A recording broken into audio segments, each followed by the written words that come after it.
Good afternoon, my friend. The doctor is in the house. Happy Wednesday, and welcome back to another episode of To Your Health with Dr. G. Hey, I'm so glad to have everybody back here. We're talking today about men's health. Part of my men's health series this month, all month long. Yes, men. We're talking to you, and we're going to offer you solutions to continue to live a healthy and fulfilling life.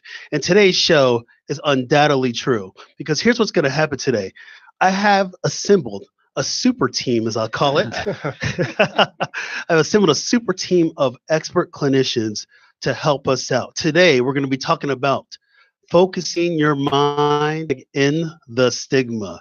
You know me, Dr. Mark Gomez, board certified internal medicine physician, practicing out of Naperville and Bolingbrook, Illinois, at Edward Hospital. So I'm so excited to welcome everybody back to Your Health with Dr. G. Today is my 40th episode, which is unbelievable. I mean, it literally blows my mind that this idea that my wife and I created over a year ago has really been, we've been really living our dreams. I'm going to go ahead and say it, living my best life. Not necessarily living a perfect life, because that's not something that's really attainable, but living your best life, doing something that I've wanted to do for a long time, to spread a message of engagement and opportunity and equity when we're talking about eliminating health burdens in the communities we live in and for the people that we love. So I'm so excited to do it. We'll have you guys back on my 40th episode of To Your Health with Dr. G. I want to give a quick shout out to my wife, Tiffany E.R. Gomez. I love you. Thank you for being my rock and supporting me through everything. And I tell you what, everybody, I can't. Mark Gomez here. Check me out on my website, www.drmarkgomez.com. You're listening here live on Facebook and also at Intellectual Radio Studios. So I'm so excited to welcome everybody back to my 40th episode, Men's Health Part 2. Fellas, we're talking about you focusing your mind, hashtag in the stigma. And you guys are going to meet my panelists in a few moments because they are fierce. And again, I already said a super team. Now they're laughing about that, but it's the truth. When you guys hear these fellas talk, and we did this show for the women last month. So again, I want to do a quick plug. Check out last month's show that we did for my women's health series. And my goal was to have the women go first and have it a fantastic panelists of just amazing women clinicians. And now it's the fellas turn, because guys, we're trying to get you engaged, get you as engaged as the ladies in your life, and just so you can live healthy together. So the ladies that are watching us today, grab that man of yours, grab that father, the husband, the brother, the son, and grab them and tell them to listen.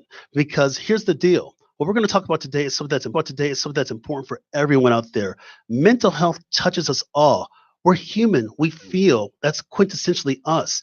And so, but we're going to talk about ways to engage and hopefully to persevere and overcome when we're facing against mental health challenges. So again, I'm so excited to welcome everybody back to the show. Before I introduce my panelists, I got to read you a quick disclaimer.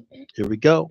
The content of To Your Health with Dr. G for informational and entertainment purposes only, and that the content is not intended to be a substitute for professional medical advice, diagnosis, and or treatment. Further details can be found at www.toyourhealthwithdrg.com/disclaimer. So welcome back, guys. So, hey, here's how the show works. I invite a group of experts on, and then I pick their brains. They've signed up for this thing willingly and openly, but no, in all seriousness, I do get to pick them because it's my show. And so it goes back to my days when I was a medical student and getting picked on and by the attending physician and everything. So now the tides have turned. But again, we're all here to convey a message of engagement and opportunity. And what better way to do it than with this expert panel? So let me introduce my guests. Immediately to my right, I've known this gentleman for a long time, personally and professionally. I consider him a dear friend of mine. And when I was coming up with this idea for having this show, I reached out to him and he was like, I'm in. He's like, I'm game, sign me up. Let's do this together. So I certainly appreciate you, brother, for coming on out and everything. So let me introduce you to my good friend, Dr. Tom DiMatteo, MD, board certified adult and child and adolescent psychiatrist, founder and owner, Wellspring Clinical Associates. Check him out, www.wca-il.com. Dr. DiMatteo, welcome to the show. Thank you very much, Dr. G. Hey, Great to be here. I'm so excited to have you here. I mean, we've known each other for a long time now, and I'm glad we're able to do this and create awareness. And so thank you very much. Why don't you tell us a little bit about yourself? Where did you do your medical school? Where did you do your training? And maybe a little bit about what this theme of today, ending the stigma in men, what does it mean to you? Very good. So I grew up in Arizona, which with Illinois winters sounds very nice right now. Wish I was there, but glad to be here in Illinois. Went to school first at the University of Arizona for the College of Pharmacy. Actually received a doctorate in pharmacy. And it was during my pharmacy education that I realized that while medications are very important, I wanted to treat the whole person. And actually was considering being a clinical psychologist. Had some conversations with a professor of mine who really encouraged me to pursue medical school. Made a lot of sense very quickly, and so I shifted and went back to medical school, also at the University of Arizona. Trained then at the University of New Mexico for my adult psychiatry residency, and finally at the University of Chicago here for my child psychiatry fellowship. As you said, I'm the founder and owner of Wellspring Clinical Associates, have been doing that for close to 15 years now, and at another practice in the area before that. Board certified, as you said, child, adolescent, and adult psychiatry. Very proficient with use of medications, but I think one thing that I learned very early on, even in pharmacy school, is medicines don't solve everything, and in a lot of cases cause problems. So I'm really looking at the whole person. And I think that this topic today that you have is vital. Men are overlooked, they're maligned, they're embattled. There are many things that we could talk about, and hopefully we will today, to really help and support them. Excellent. Thank you, Dr. D'Amato, for coming on out. My next guest, he and I have known each other for a long time, too. He's actually been on my show before, so he's no longer a rookie on To Your Health with Dr. G. He's a seasoned pro, without a doubt, an amazing gentleman, kind of a jack of all trades, which is great. I mean, I love having some conversations with him. And when we did work on the show before, I was just mesmerized. I actually had him lead us through a mindfulness activity. You guys will learn about mindfulness later on today, but I had him lead us through a mindfulness activity mid-show. And I kind of thought about it, go, man, we should have did that at the end of the show, because I was really super relaxed. I'm like, okay, we got to talk for another half hour after this. It should have been a way to kind of fade to black, but it is what it is. So that's so funny. We live and learn, without a doubt. So I do want to welcome back my good friend, Mr. Todd Fink, certified alcohol and drug counselor at Linden Oaks Behavioral Health. He's an artist. He's a speaker. Check him out. A couple different websites, www.eehealth.org, also www.michaeltoddfink.com, as well as www.thegivingtreeband.com. Todd, welcome back to the show. It's my second time. And I'm catching up with Katie O'Donnell, and I hope to be part of the Five Timers Club eventually. Hey, we can make it happen, brother. There's no doubt about that. Tell us a little bit about where you did some of your training, and really about what this theme today means to you of engagement for men in mental health. Well, I studied psychology and music at Georgetown University, and then I jumped right into both after college almost 20 years ago. Started practicing group counseling, mostly with Linden Oaks, and I've been touring as an artist for the past 15 years or so. I had many years where I was probably in about 100 cities a year, and in between tours, I would work for the hospital and see patients in the outpatient setting, mostly over the last 10 years. And in the last maybe 3, 4, 5 years, I've done a lot more speaking and leading workshops and seminars and retreats, and trying to integrate all of my experiences studying cognitive science in school, and then having my experiences with creativity and learning more about the brain. And along the way, I got certified in mindfulness meditation, but my meditation practice has kind of run alongside of all this for about 20 years, and it even led me to longer and longer retreats, including a 6-month retreat in India, mostly in silence. And so I got to learn more about focusing the mind, and the perspective on wellness from another part of the world was really important to me too. And in terms of the topic today, like mental health for men is, there's some alarming statistics that would be good to jump into. I think there's 3 or 4 more suicides in men to women. If you look at something like the school shootings that continue to increase since 1970. I think there's only been one school firearm-related incident that was perpetrated by a female. There was one other one, San Bernardino incident, that it was both a boy and girl. But that alone says something about the upbringing of men and cultural influences, because you don't see this happening in most other Western nations.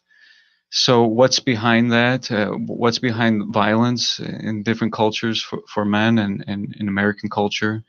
And I've tried to create more and more resources based on my experiences and my understanding of mindfulness meditation. I started a meditation page on my website, which is called the Kind Mind Studio, which is building off of my podcast, which is called the Kind Mind Podcast, where I try to integrate all these things. And I bring this in seminars and lectures to men, especially in municipal settings. I go to a lot of cities and I talk in settings where you might not easily make that connection. Almost every time I arrive to speak to first responders, to speak to firemen, to speak to police officers or construction workers, it's like the team there will stop me and say, now, we don't normally get a good turnout because this is mental health stuff or this is wellness stuff.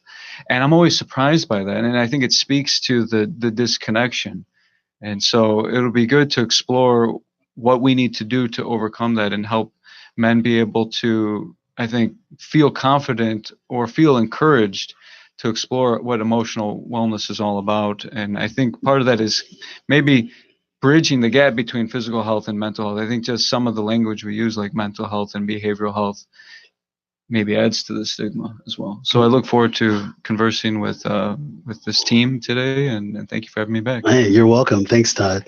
My last guest, he and I have known each other for a number of years too, and it's just been a great partnership. We've done some work together about centered around diversity and inclusion, and again, talking about equity and opportunity. And so I was like, when I was coming up with this show, I was like, okay, he's going to round out this panel. It's going to be great as we talk about our super team. So I do want to welcome my good friend, Dr. Mark Browning. He's also a jack of all trades, board certified clinical psychologist, clinical director, Linden Oaks Medical Group Counseling Services, Linden Oaks Behavioral Health, Edward Elmer's Healthcare. Check him out at www.eehealth.org. Dr. Browning, welcome to the show. Thank you. I'm glad to be here. Hey, please tell us a little bit about your background. Where did you do your training? Your background's quite interesting because you didn't necessarily go from point A to point B in life. Yours is a little bit of a detour, but circuitous. I like that word, circuitous.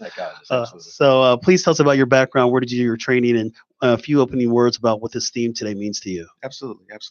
Honored to be here, especially to be a part of the 40th show. It's Hey, a bit of a amen. milestone, so thank you for having me. I am actually a registered nurse. I did my training at the College of DuPage. I have an associate degree in nursing. I have a master's degree from the Illinois School of Professional Psychology, and I also have a doctorate from the Illinois School of Professional Psychology, Argosy University. Have been working as a psychologist for the past 10 years. Cut my teeth actually in a forensic setting, actually. My training was with an agency called the King County Diagnostic Center, where we did psychological assessments as a friend of the court. So a lot of involvement in fitness to stand trial, not guilty by reason of insanity, sex offender specific evaluations, things of that nature. When I left there, I actually went into private practice, and I was in private practice actually when I was found by Linden Oaks to help develop a traditional outpatient psychotherapy practice with the Linden Oaks Medical Group. So in 2015, I was hired by Linden Oaks and helped to start that outpatient practice. So we have 7 locations across the western and southwest suburbs of Chicagoland area. I also oversee our behavioral health integration program, which you're aware of, where we co-locate psychologists and licensed clinical social workers within primary care practices. So we're trying to increase the access and support physiological health by providing professionals in a behavioral health setting who can help just enhance people's overall health. As we'll talk about today, personally, I think that mental health is the start of all good health. And it's very, very important that we attend to these things, especially for men. I have a heart for men, have always had a heart for men. I think that a lot of the ills, maybe as Todd spoke about in our society, are perpetrated by men. But I think also as men, we have a lot of power in changing our homes and changing our communities, changing our governments, changing our businesses for the greater good. If we can just take care of ourselves and come together as a community and reach our highest potential as men. Excellent. Well, thank you. So now that you guys have met the panel, we're going to get right into it. So when people come and see us in the office, we call that the chief complaint. And really, that's the reason why somebody's coming in to be seen. And so our chief complaint / question of the hour is really centered around this. As a society, what can we do to destigmatize mental health challenges? And what are some of the unique challenges facing men when it comes to addressing their own mental health needs? And really what I think about, it's really about, I want to have open discussion and share experiences. I want men to do that. And I think as we continue to do this, we can continue to help uplift each other, but also to streamline the communication. For example, say I have a patient and they need to see a cardiologist. I tell them, go see a cardiologist. No problem, doc. All right, I got another patient. Go see a lung doctor. No problem, doc.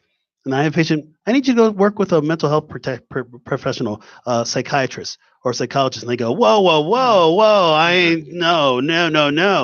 And so there's a stigma right there. And I'm faced with that on a daily basis. So how do we start eliminating that? Again, you go see your cardiologist, you'll see your surgeon, you'll see your lung doctor.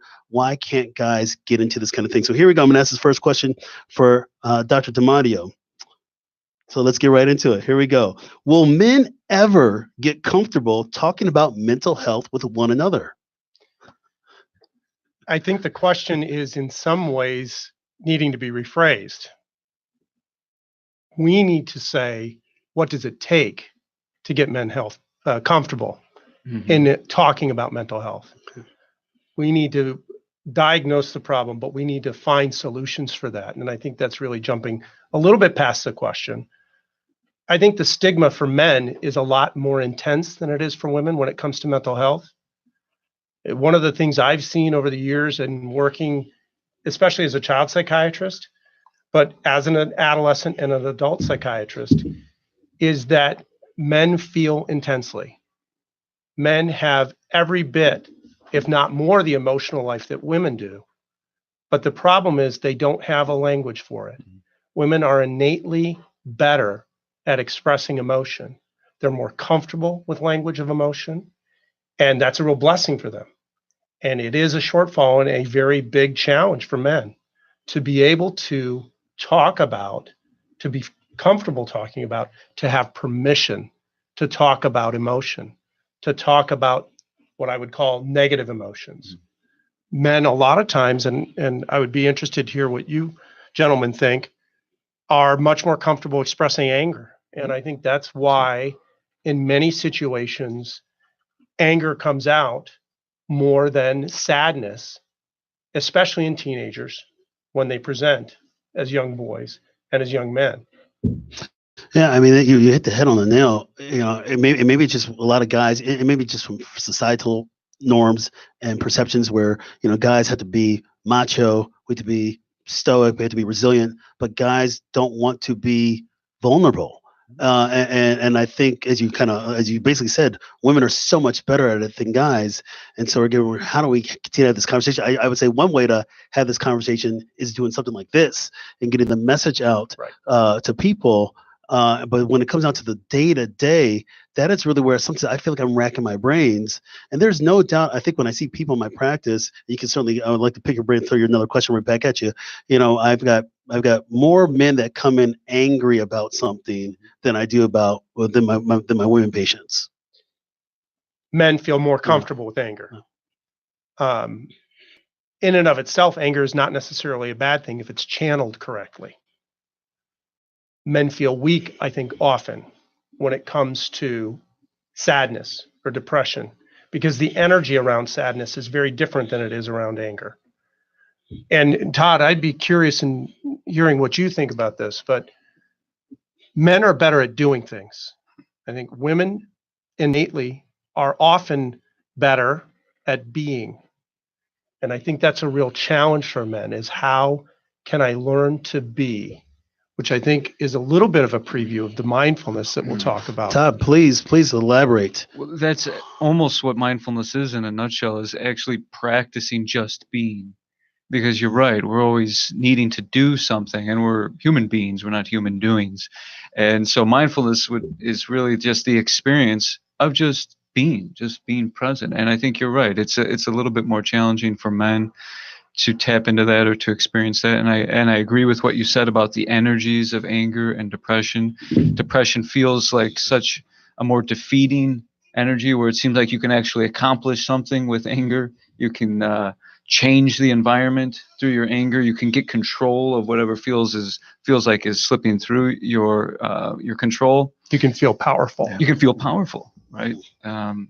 So depression reduces our energy and zaps motivation and so on, and so that affects the ability to do, which culturally, there's that pressure to be doing, to be earning, succeeding, winning, providing, and so on. And yeah, it's going to take, I think, well, already, you mentioned if you refer someone to a behavioral health specialist, it's going to be like, hey, stop. But it's already hard to get a man to be seen for any health issue, right? That is true. I have more women in my practice than men in primary care practice. So it's like to get past that onto mental health is a challenge. So I think it's a matter of educating also and bridging the gap. So we got great clinicians and great specialists, and then we need people like what you're doing to bridge the gap and help help people find the way to connect with those resources. And I think a lot of this is going to be around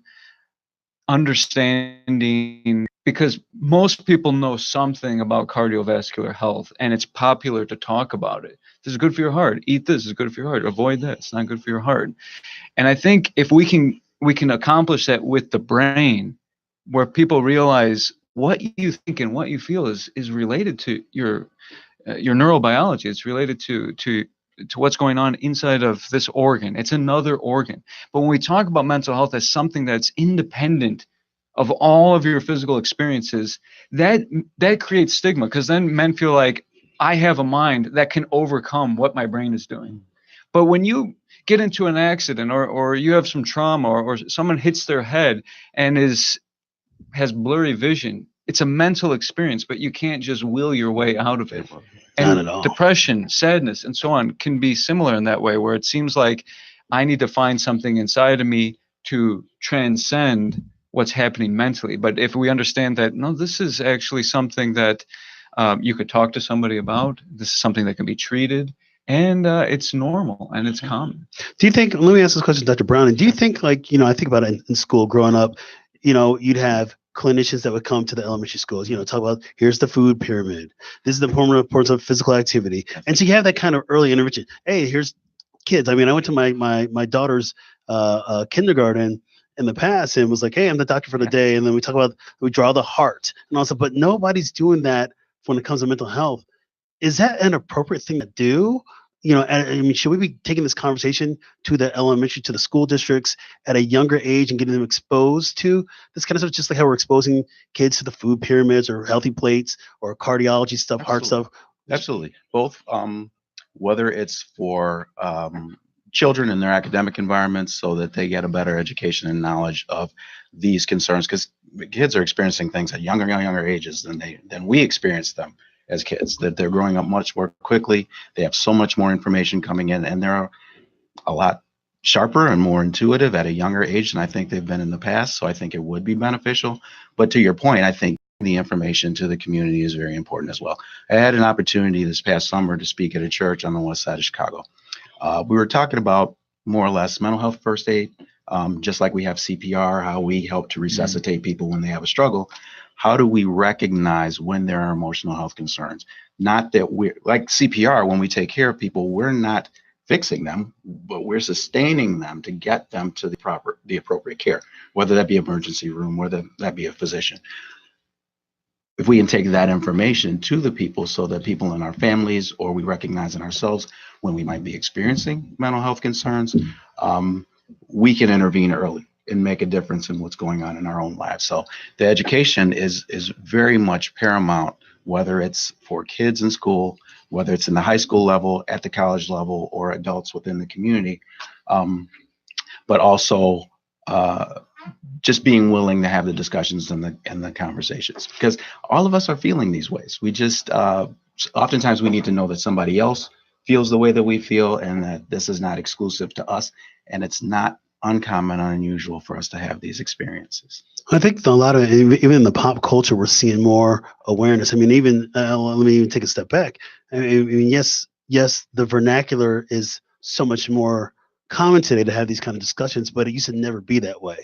And now we're getting more comfortable, but we still have so much more work to do.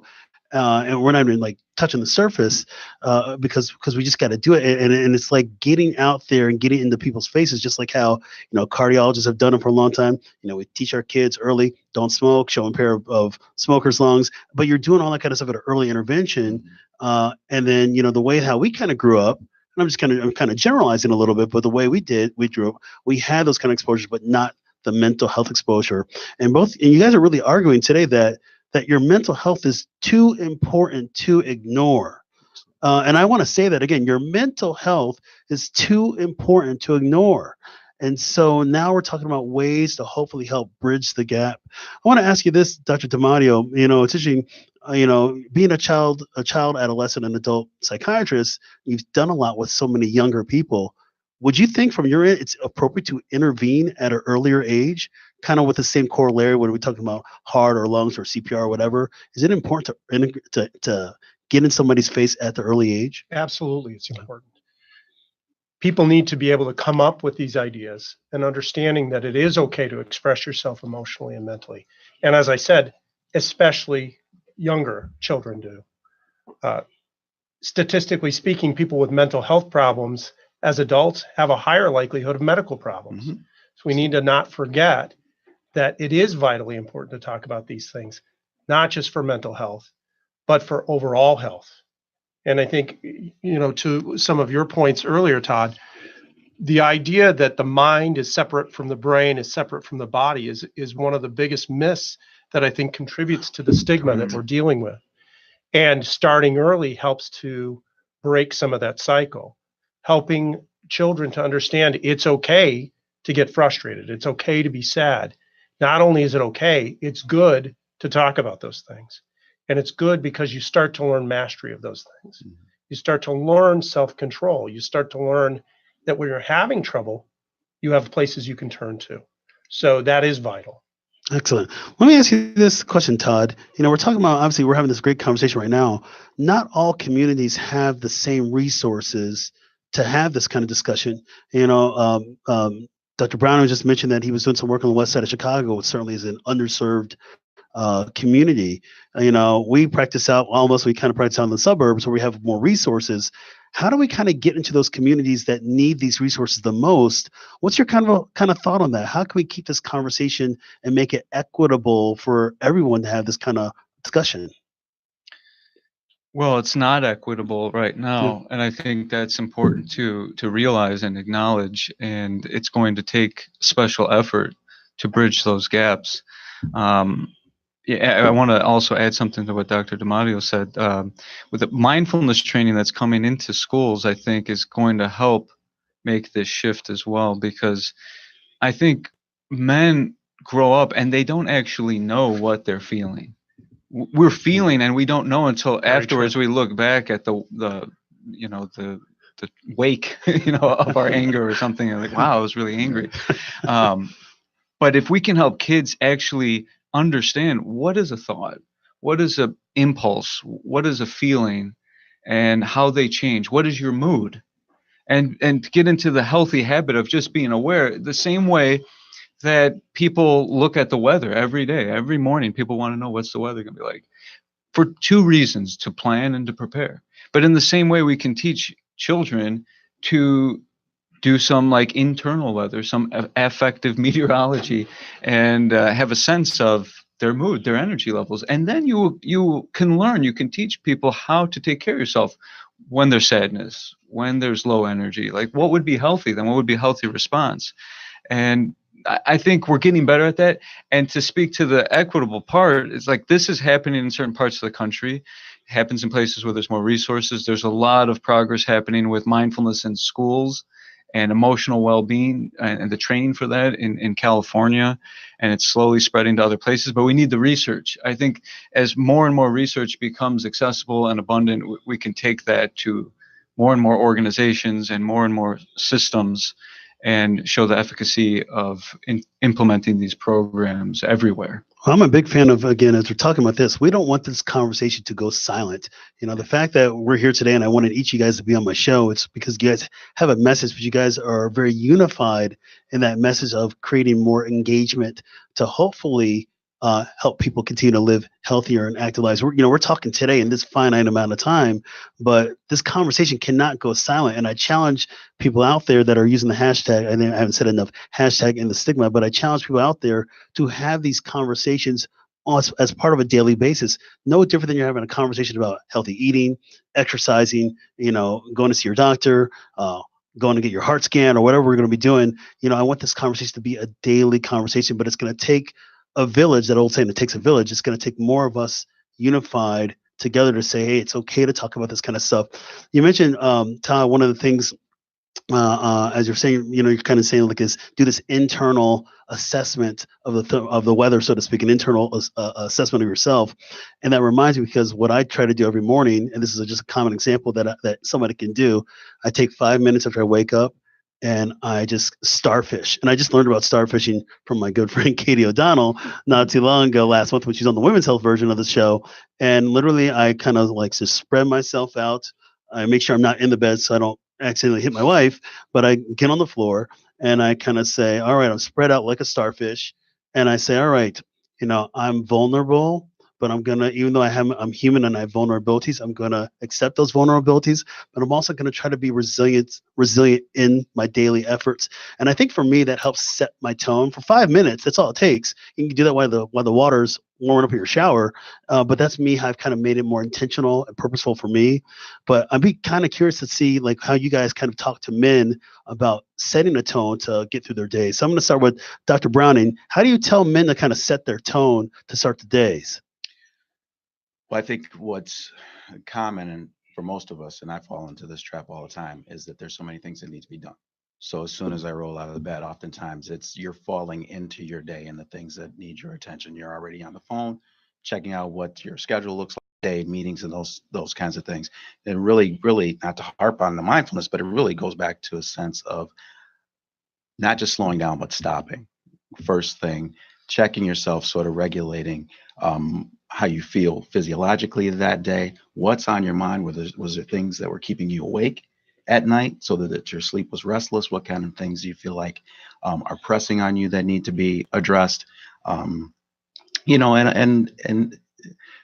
for some, the spiritual component is huge, just to understand that this whole thing is bigger than you, and not only are you not in this yourself, that there's a power greater than yourselves that can allow you to manage and function within the day and all the responsibilities, but you've been surrounded in most instances by a community of people who care about you and love you and want to see you be effective and reach your highest potential, and that you don't have to carry all this weight yourself. So for me personally, I start the day with prayer.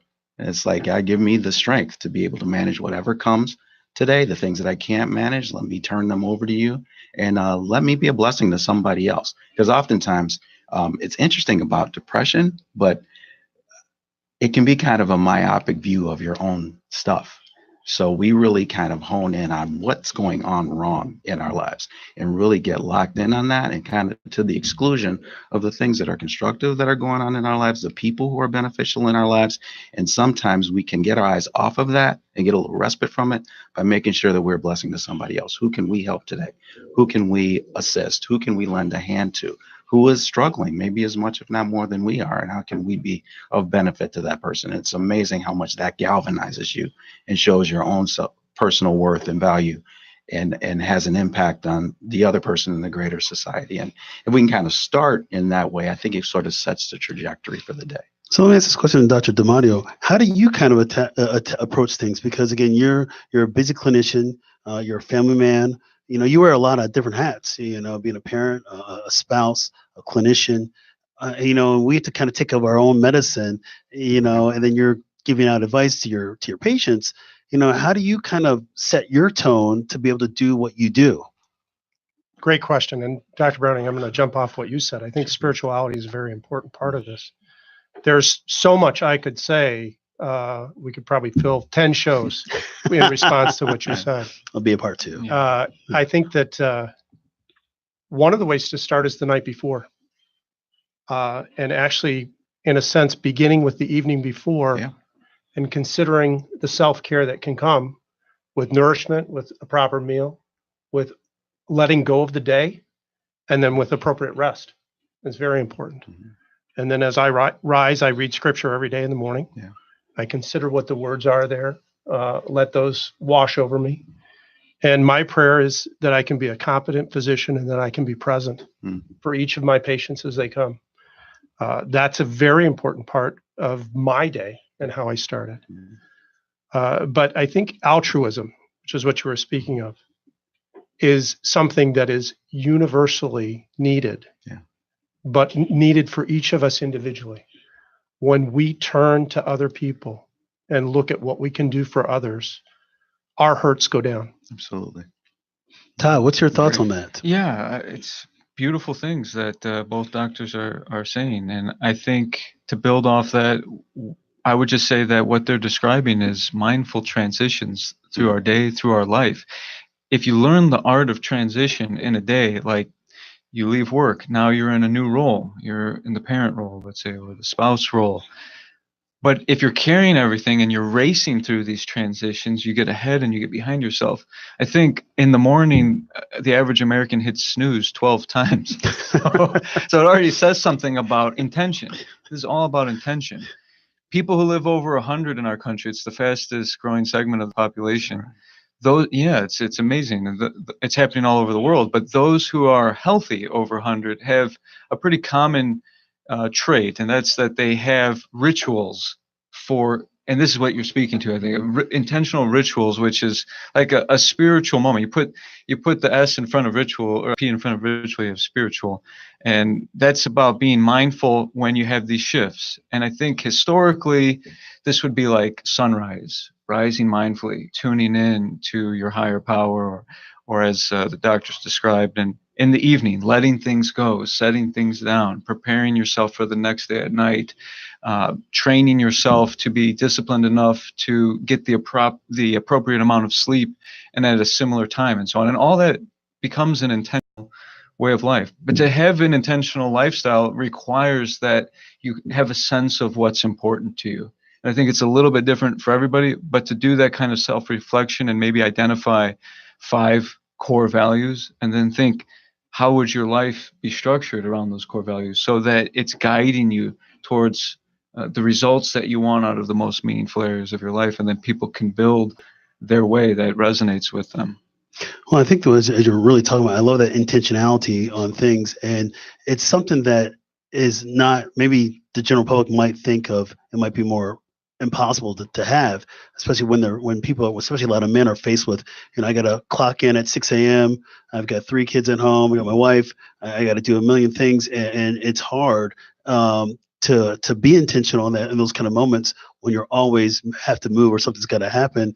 And I think guys, again, we wear, sometimes guys can wear their emotions on their sleeves. Certainly when there's anger involved, there's no doubt we wear our emotion on our sleeves. But again, I think the challenge for us is, how do we transition this and to make this much more of an enjoyment in our living? And, I always say, like, people can be stuck in a job 9 to 5 or whatever time that is and not necessarily be fulfilled in what they want to do. A lot of men, and then people can be fulfilled in doing other things. And I think I kind of piggyback on what you were saying.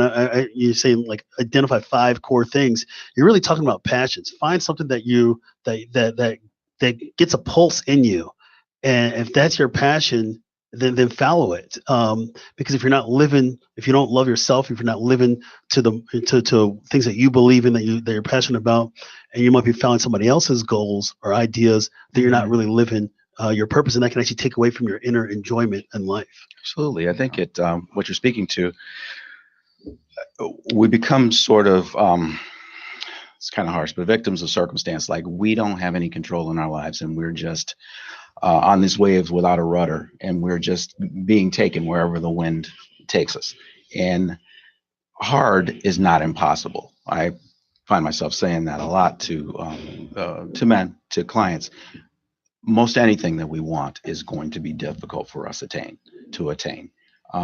But that doesn't mean that if we don't structure ourselves, if we give ourselves a plan, a guideline, accountability, and the desire and the motivation to start walking in that direction, we'll be surprised at what we come away with. School is hard. I didn't want to do the work involved in a doctorate. But because of the values that was important, I made it a point to do that. I had supportive networks that came alongside me to help me do that. There were successes along the way that continued to encourage me, and it came sort of a self-reinforcing. And we can do that in our relationships with our wives. Oftentimes we don't want to talk about things that are difficult, but it's not impossible to talk about those things. Is it difficult? Absolutely. Will it require vulnerability? Absolutely. But if that is of value and importance, then we make a plan to do that and take the initiative to do it. And the results that we will get will be far different and far greater than what we anticipated. Let me ask this question to Dr. Damadio. If a man that you're seeing, maybe they're on one direction path in their life, and the great thing about being clinicians, we get information from our patients that they might not even tell their spouse, and we don't take that information, we don't take that for granted at all. But if you see like maybe a gentleman that's kind of moved off his path that he was on, and he kind of gets lost, how do you kind of get a gentleman back on a path, a life plan that they were on? Well, I think in some sense it depends on the specific circumstance, but part of that is to go deeper. Part of that is to wonder with this young man or gentleman about what is happening.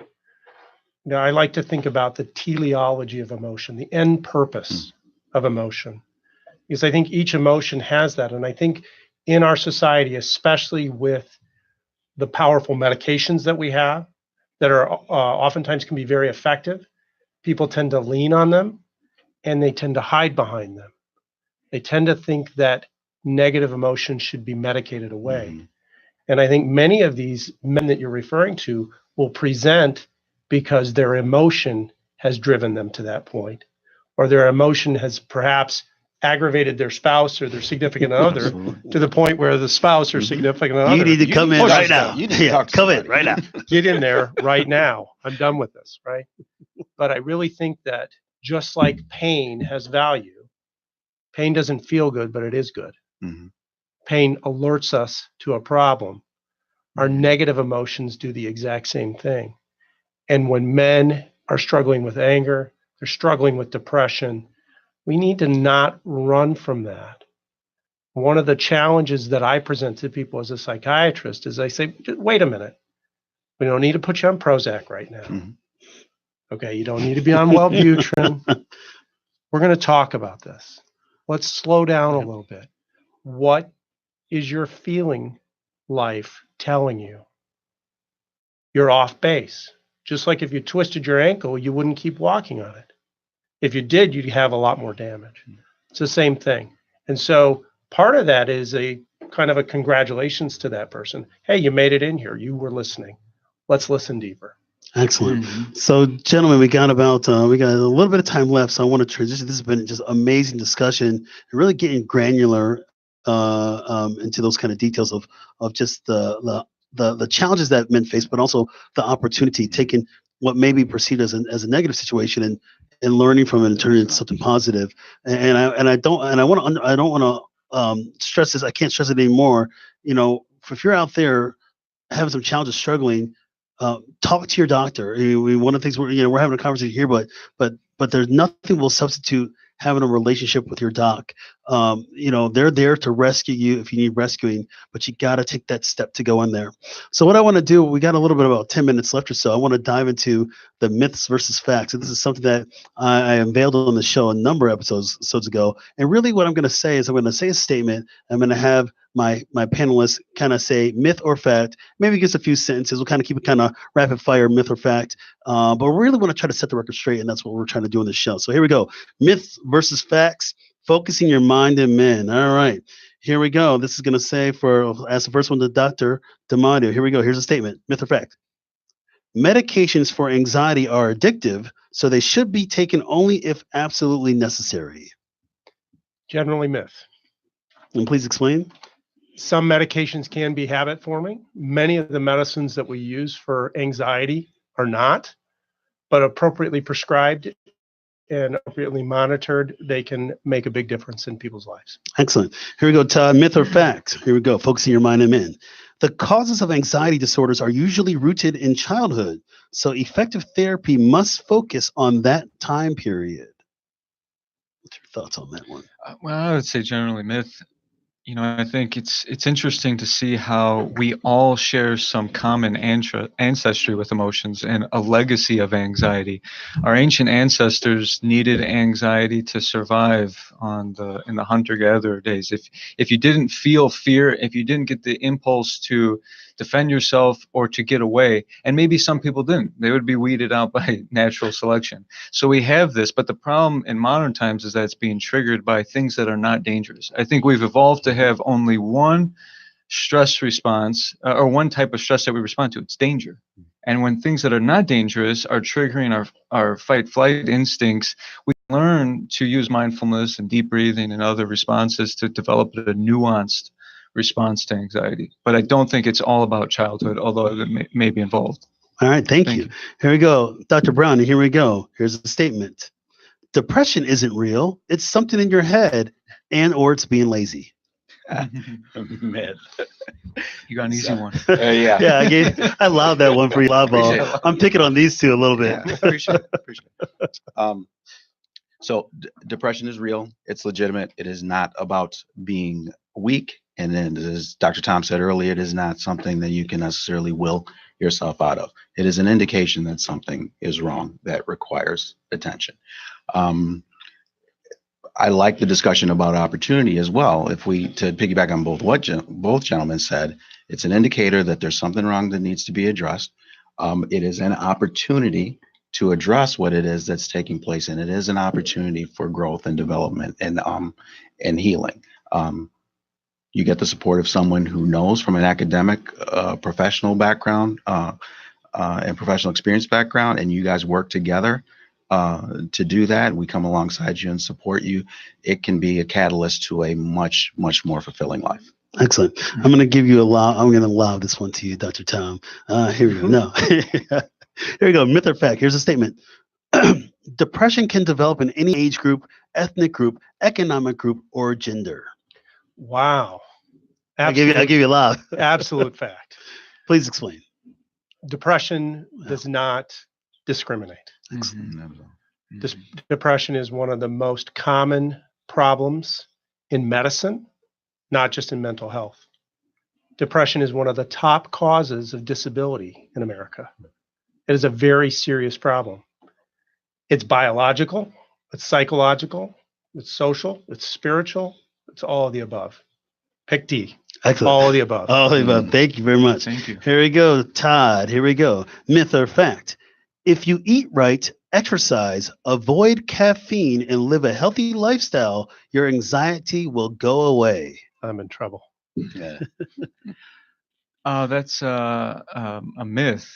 I think it takes more than that to manage anxiety. But I think part of the message of mindfulness is that the goal is not to eliminate emotions. I think that's part of our stress, is thinking that we have to make everything go away. And therefore, men in particular suppress their feelings, stuff their feelings, don't want to talk about their feelings. I think mindfulness isn't about feeling better, but getting better at feeling.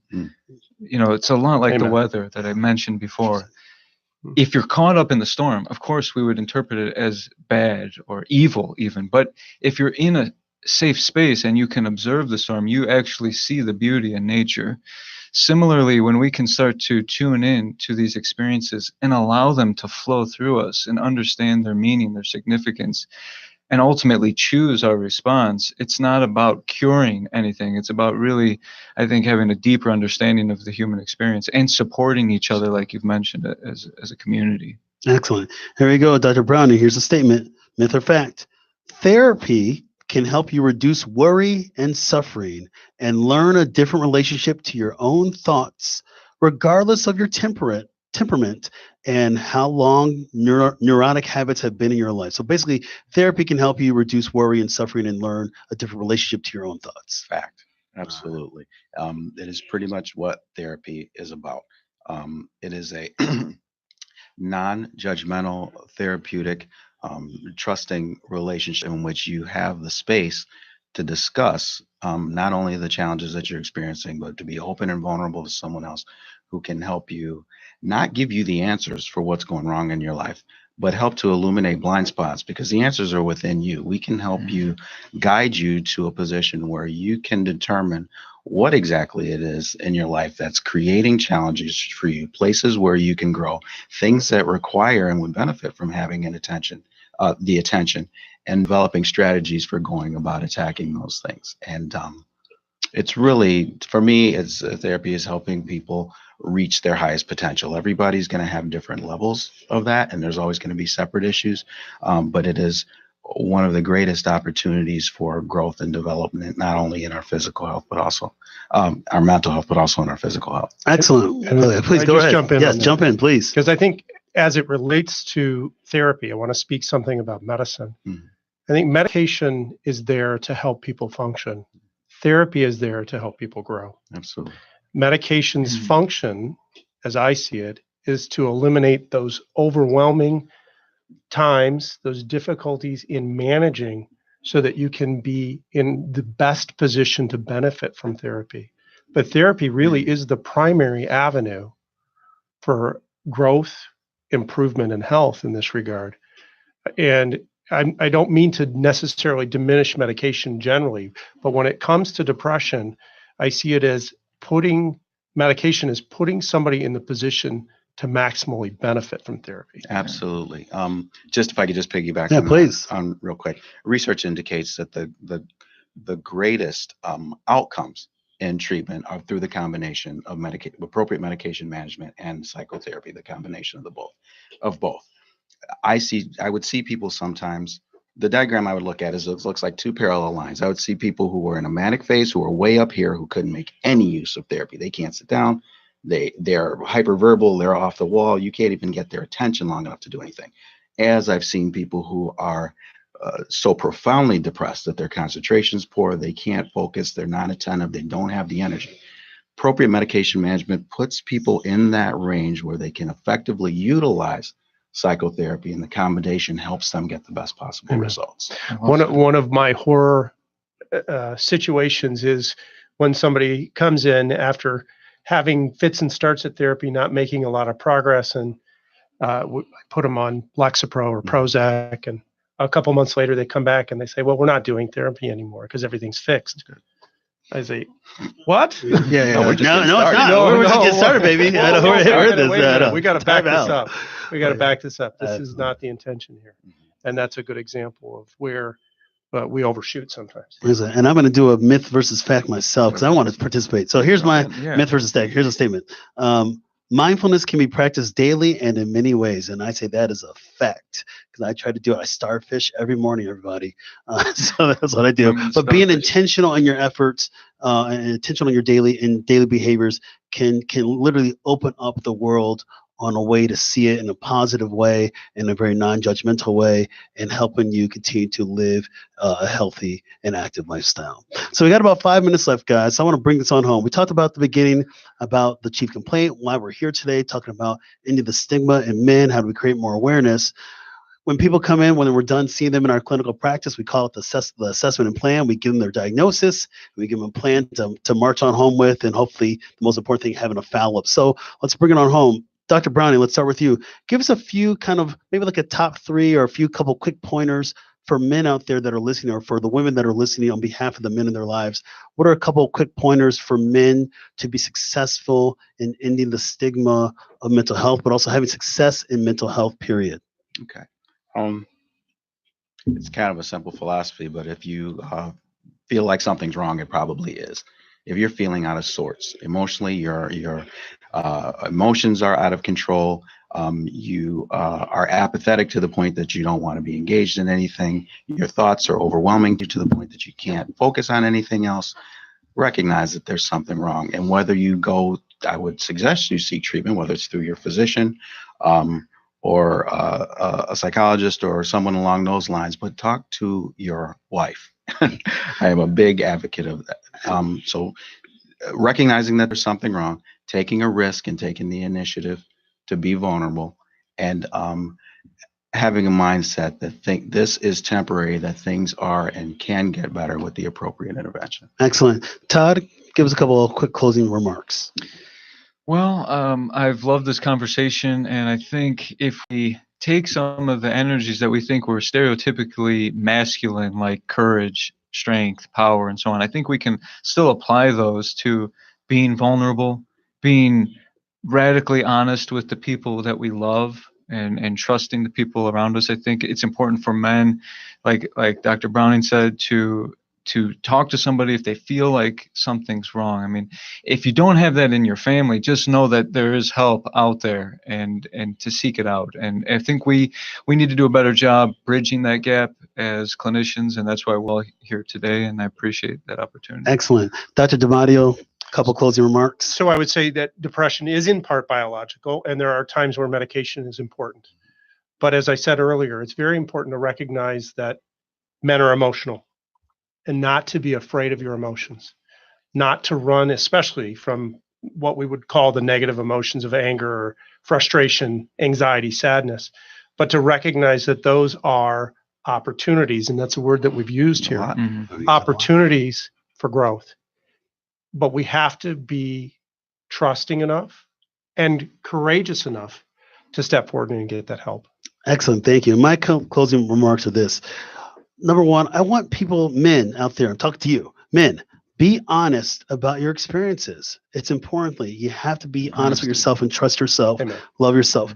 Number two, realize that there are truths that can be modeled and passed on as knowledge. So again, when we're talking about it takes a village, we learn from experience. Seeing people in clinical practice, like the gentleman here today, are coming in to see me. We have some experience. We can be a resource for you. So I don't want the guys to not know. Guys need to understand there are resources out there. All you have to do is just literally step through our doors. We want you guys to come in. We see you in a very non-judgmental way. We want guys to come in and see us. That's our role as clinicians, to do no harm. We want to help people. And lastly, we have to do this together to make measurable change. And I think if we do that, the possibilities are endless. So I want to thank my guests today. Oh man, this has been a great panel. Again, I told you guys they were a super team. I want to thank my guests. Of course, we got Dr. Tom DiMatteo, Dr. Mark Browning, and Todd Fink. You've been listening and watching live on Facebook and IntellectualRadio.com. This episode is written by Mark D. Gomez, MD, and Tiffany E.R. Gomez. Producer is Tiffany E.R. Gomez. Music is by the wonderful Mr. Havis. Copyright 2019 by MDG Wellness, LLC. All rights reserved. Stay tuned for next week's episode. It's going to be great. Men's Health Series, Part 3, Ideal Cardiovascular Health. Check me out on my website, www.drmarkgomez.com. Peace out.